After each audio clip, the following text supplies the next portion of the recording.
अस्सलाम वालेकुम व्यूअर्स, कैसे हैं आप? उम्मीद करता हूँ खैरियत से होंगे। पीएसएल का मेला, पाकिस्तान सुपर लीग 2025 का जो मेला है 8 मैचेस का, वो दोबारा से सजने जा रहा है। शेड्यूल क्या है इसका, ये भी मैं आपको बताऊंगा, और कौन कौन से प्लेयर्स इस पीएसएल में आ रहे हैं। मैं इंटरनेशनल प्लेयर्स की बात कर रहा हूँ, फॉरेन प्लेयर्स की बात कर रहा हूँ। मैं उन प्लेयर्स की बात नहीं कर रहा जो डोमेस्टिक हैं, वो तो होंगे ही होंगे, हमारे लोकल प्लेयर्स तो होंगे ही होंगे, लेकिन मैं फ़ॉरेन प्लेयर्स की बात कर रहा हूँ। और इसके हवाले से बड़ी गुड न्यूज़ है कि अच्छे खासे फ़ॉरेन प्लेयर्स आ रहे हैं, और जो फ्रेंचाइजीज़ हैं उन्होंने रिप्लेसमेंट भी ढूंढ के निकाल ली, लेकिन रिप्लेसमेंट के साथ साथ वो थोड़े से मुश्किल में भी फंस चुके हैं। इसके अलावा सुशांत मेहता चला है डिस्ट्रॉय करने किसको, चाइना को। तो ज़रा मैं इसको भी बताऊँगा कि भाई तू चाइना को डिस्ट्रॉय करने जा रहा है, खुद ना डिस्ट्रॉय हो जाना, ठीक है? सही है ना, वो भी मैं आपको बताऊँगा।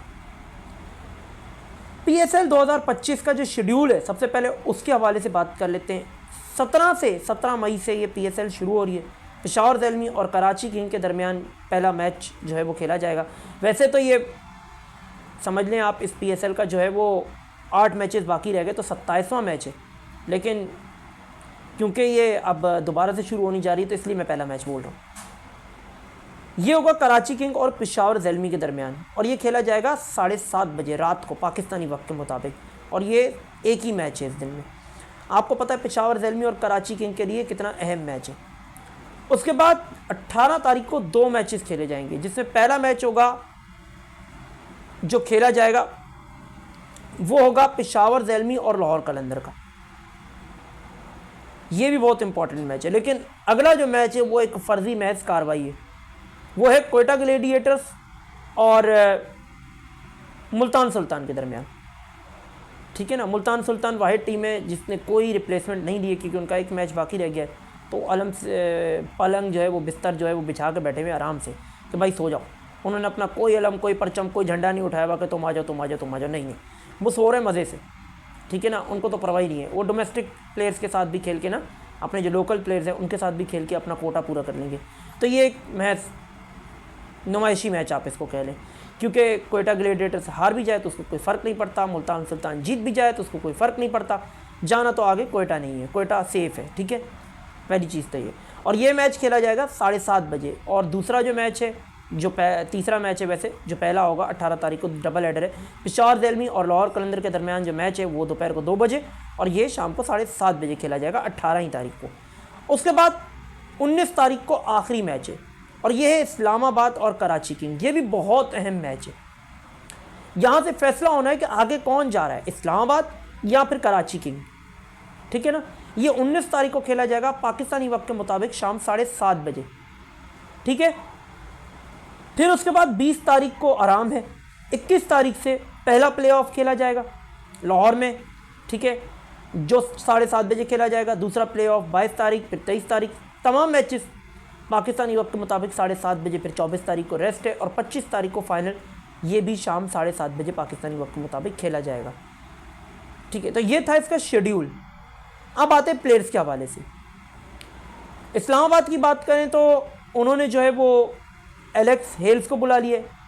एलेक्स हेल्स भी आ रहे हैं उनकी तरफ से खेलने। रस्सी वेंडे डूसो, ये वो प्लेयर है जो पहले मना कर गए थे कि भाई मैं नहीं आऊँगा, मैं नहीं खेलूँगा, लेकिन अब फाइनली ये आ रहे हैं। रस्सी वेंडे डूसो, एक तो ये प्लेयर आ रहे हैं, ठीक है। इसके अलावा इस्लामाबाद के जो बैंड और शेस हैं वो भी शायद आ रहे हैं, ठीक है।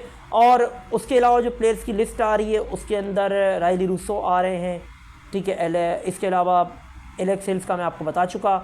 इसके अलावा जेम्स विंस आ रहे हैं, डेविड वार्नर आ रहे हैं, ठीक है। और पेशावर ज़ल्मी के जो हैं टॉम कुलर कैटमोर वो आ रहे हैं, और बड़े बड़े नाम, शकीब उल हसन को भी शामिल कर लिया गया है इसके अंदर।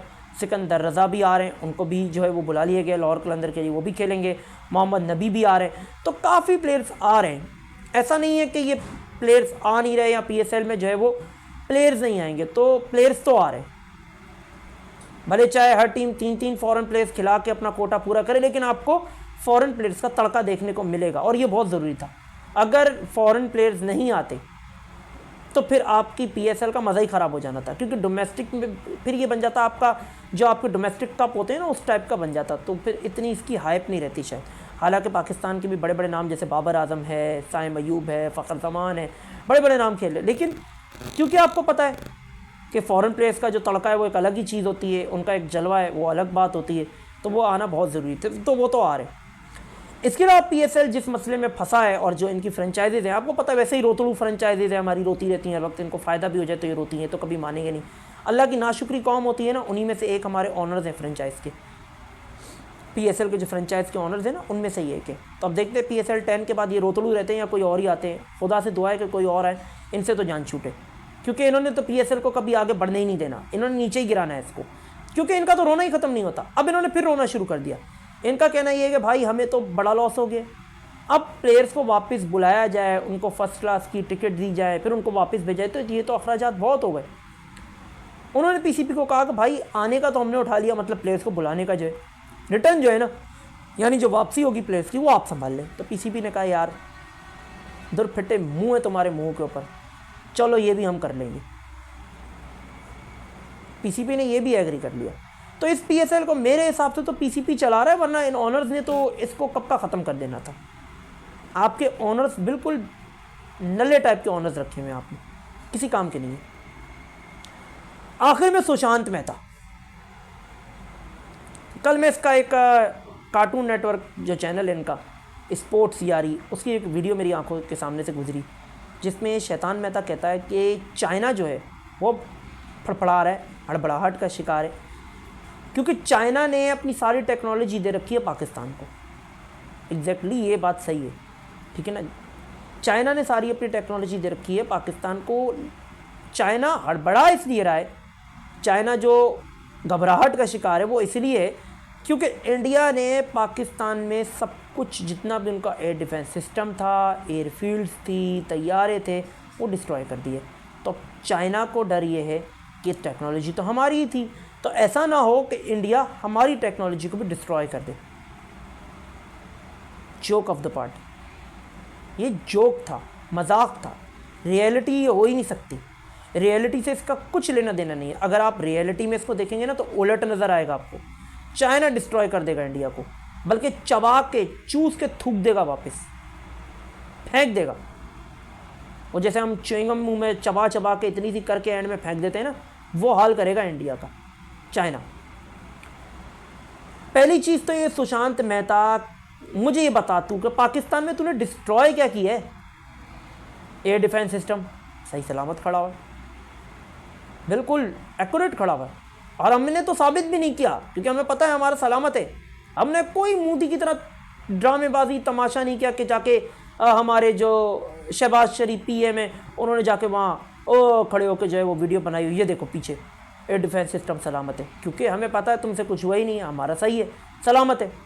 J-10C एक नहीं गिरा, कोई भी इंटरनेशनल मीडिया उठा के देख ले। अब तुम्हारे लोग ही चीख रहे हैं ना कि इंटरनेशनल मीडिया ने पाकिस्तान का साथ दिया, पाकिस्तान का साथ दे रहे हैं, तो भाई वो क्यों नहीं देंगे? सच्चाई उनको आंखों से नज़र आ रही है, सच ही बयान करेंगे ना, वो झूठ तो नहीं बोलेंगे ना तुम्हारी तरह। तुम्हारा गूदी मीडिया तो झूठ बोलता है, तुम तो हो ही झूठे, अज़ल से झूठे हो, रोज़े अज़ल से तुम्हारा झूठ है। तुम तो माँ के पेट से पैदा भी हुए होगे तो रोए भी झूठा होगे, तुम वो लोग हो। तुम्हारे पास तो जो बाप का नाम है वो भी झूठा है, असली नाम तो तुम्हारे पास बाप का भी नहीं है, वो भी झूठा है, वो भी फर्जी है। तो तुम्हारा तो काम है झूठ बोलना। तुम सारी रात पाकिस्तान फतह करते रहे, और अब तुम लोगों ने एक और प्रोपेगेंडा चलाया कि हमारी न्यूक्लियर जो तंजीबात है उससे रेडिएशन फैल रहा है। हम लोग सूट्स पहन के घूम रहे हैं। कौन से सूट पहन के घूम रहे हैं भाई? ये सूट पहना हुआ, इससे अगर रेडिएशन रुकता है तो फिर तुम्हारे मुल्क में भी होगा। तुम धोतियाँ पहन के जो घूमते हो, मुझे लगता है इसी वजह से पहन के घूमते हो कि धोती से सबसे ज़्यादा रेडिएशन रुकता है, नीचे से हवा पास होती रहती है ना, खुला खुला फील होता है। कौन सा रेडिएशन फैला है? तो तुम लोगों का तो काम ही झूठ बोलना है, तो इसलिए इंटरनेशनल मीडिया ने तुम लोगों को जलील किया। एक J-10C दिखाओ जो इंटरनेशनल मीडिया पे कोड हुआ कि गिरा है, एक JF-17 दिखाओ। ये बात पूरी इंटरनेशनल मीडिया ने मानी कि पाकिस्तान ने इंडिया में जाके इंडिया का F-400 air defence system destroy किया है, लेकिन कहीं भी इंटरनेशनल मीडिया पे दिखाओ कि तुम लोगों ने हमारा एयर डिफेंस सिस्टम तबाह किया हो।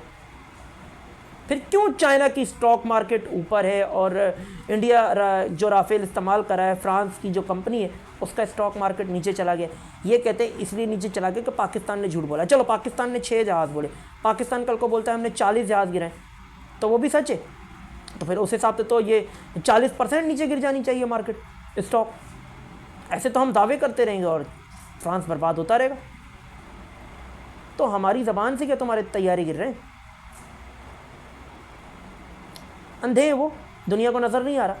चाइना की सैटेलाइट देख रही है, अमेरिका की नज़रें लगी पड़ी हैं, तमाम मीडिया इसको रिपोर्ट कर रहा है, सब देख रहे हैं, BBC हो, CNN हो, USA नेटवर्क हो, फॉक्स नेटवर्क हो, सब देख रहे हैं इसको, स्काई नेटवर्क हो, सब इसको देख रहे हैं और सब रिपोर्ट कर रहे हैं।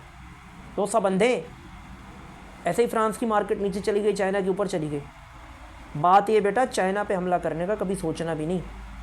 जहाँ तुम्हारी आर्मी 16 लाख 15 लाख है ना, वहाँ उनकी आर्मी 35 लाख है, ठीक है। जहाँ तुम्हारे पास एयरक्राफ्ट की टोटल तादाद 1500, 1000, 2000 के करीब है ना, उनके पास 4000 से भी आगे। जहाँ तुम्हारा सबसे एडवांस तैयारा जो अभी अभी धूल चाट के बैठा हुआ है ज़मीन पे, जिसका नाम राफेल है, 4.5 जनरेशन, ठीक है, तुम्हारा एडवांस तैयारा जो अभी अभी धूल चाट के बैठा है वो है ना। तो वहीं चाइना के पास J-20 और JF-35 है जो रडार में भी नहीं आते। तो कभी भी चाइना से लड़ने की ना सोचना, चाइना तुम लोगों को ना उड़ा उड़ा के दूर फेंकेगा। वैसे ही उसने अपने शहरों, तुम्हारे शहरों के नाम अपनी तरफ से रखना शुरू कर दिए। तुम्हारा जो हिमाचल प्रदेश है उधर वो यही कर रहा है, अपने नाम रख रहा है वो तुम्हारे शहरों के। अब चाइना बढ़ रहा है तुम्हारी तरफ। चाइना से तो उलझना भी नहीं। चाइना, हम तो तुम्हारे बाप हैं, चाइना तुम्हारा दादा परदादा अब्बू है बल्कि। तो थोड़ा सा अक्ल के तकाजे करो, थोड़े से अक्ल के घोड़े दौड़ाओ। मोदी के चमचे ना बनो, मोदी की औलादे मत बनो, वरना मोदी तुम लोगों को धंधा करवाएगा तुम लोगों से, याद रखना। समझ रहे हो? चाइना के हाथों तुम लोगों को धंधा करवाएगा, ठीक है। वैसे ही ट्रम्प तुम्हारे मुंह पे थूक रहा है, और इसके अलावा तुर्की, अज़रबैजान, सब तुम्हारे मुंह पे थूक रहे हैं, सब तुमको जलील कर रहे हैं। ये रेडिएशन वाली रिपोर्ट भी तुम्हारी गलत साबित हो गई, इस पर भी तुम्हारे ऊपर थूक दिया है, जिसको देखती है, जिसको टेक ओवर करती है एक आलमी इदारा है। तो शर्म करो यार, थोड़ी सी गैरत करो, थोड़ी सी हया करो, इंसान के बच्चे बनो, वो जो तुम हो नहीं, ठीक है। सो खैर, बहरहाल आज की वीडियो आपको कैसी लगी? वीडियो अच्छी लगी हो तो चैनल को सब्सक्राइब कर ले, वीडियो को लाइक कर ले, बेल आइकन के निशान को दबा दें ताकि आने वाली वीडियो की नोटिफिकेशन आप तक पहुंच सके। इसके अलावा कल मैंने एक वीडियो बनाई थी, उसका लिंक ऊपर आई बटन पे शो होगा। बड़ी मज़ेदार वीडियो है, इंडिया के हवाले से। ज़रूर जाकर उसको देखिएगा, चेकआउट कीजिएगा। अपनी कीमती राय से कमेंट सेक्शन में मुझे ज़रूर आगा कीजिएगा। मैं मिलता हूँ आपके साथ नेक्स्ट एक और वीडियो में। तब तक के लिए मुझे दीजिए इजाज़त। अल्लाह हाफिज़, अल्लाह निगहबान, फ़ी अमान अल्लाह। पाकिस्तान जिंदाबाद, हिंदुस्तान मुर्दाबाद।